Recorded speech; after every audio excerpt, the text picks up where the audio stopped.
Müasir dövrün, sosial şəbəkələşən dövrün, süni intellektləşən dövrün ən böyük problemlərindən biri də tənhalıqdır. Amma biz bir şey düşünmürük ki, bu bizə problem kimi təqdim edilir. Həqiqətən də günü-gündən abırsızlaşan, ədəbsizləşən dünyada zənnimcə daha ədəbli, daha vicdanlı insanlar o mainstreamdə, o axımda olmaqdansa tənha qalmağı seçir. Seçim kimi tənha qalmağı daha üstün seçir. Və tənhalıq bu dünyada ən böyük güclərdən biridir. Bir daha təkrar edirəm, həqiqətən də belədir. Yəni tənhalıq insanoğlunun sahib ola biləcəyi ən böyük güclərdən biridir. Çünki Rus rejissor Andrey Tarkovski deyir ki, sən içində bir pıçıltı var. Hər bir insan içində bir pıçıltı var. Və bu pıçıltıya qulaq asmalıyıq biz. Bu pıçıltının ardınca düşməliyik. Lakin bu pıçıltını böyük kütlələr boğur.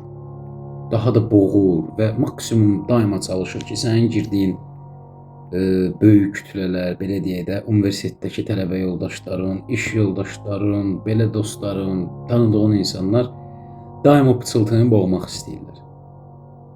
Maksimum çalışırlar ki, onların səsi sənin daxilində olsun. Və tənhalıq elə bir gücdür ki, sən yalnız daxili səsini dinləyirsən, özünlə hesablaşırsan, özünü mühakimə etməyi bacarırsan, səhvləri, düzləri daha doğru şəkildə görürsən, daha düzgün şəkildə görürsən və böyük ehtimal ki, tənhalıq səni axırda yaxşı yerlərə aparır. Yəni qətiyyətlə deyirəm dostlar, tənha olmaqdan qətiyyən qorxmayın. Belə anlardan güc kimi istifadə edin. Tənhalıq böyük bir gücdür.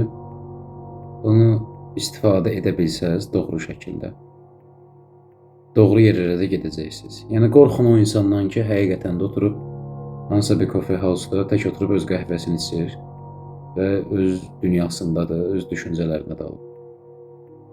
Yəni nəyə görə tənhalıq problem kimi təqdim edildi müasir insana? Çünki TikTok dönəmində, bu sosial şəbəkələr dönəmində, indi daha belə deyək də mainstream TikTokdur.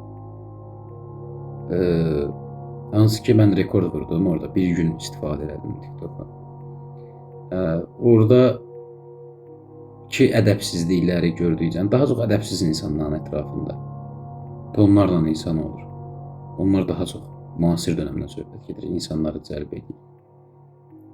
Əgər bir insan sevilmirsə, ayrılıbsa, sevgilisi tərk edibsə, kifayət qədər dostu yoxdursa, o öz daxilindəki o pıçıltıya qulaq asmalıdır və qulaq asdığı təqdirdə də çox yaxşı yerlərə gedəcək. Tənhalıq Allah tərəfindən insanoğluna verilmiş çox böyük bir nemətdir. Belə.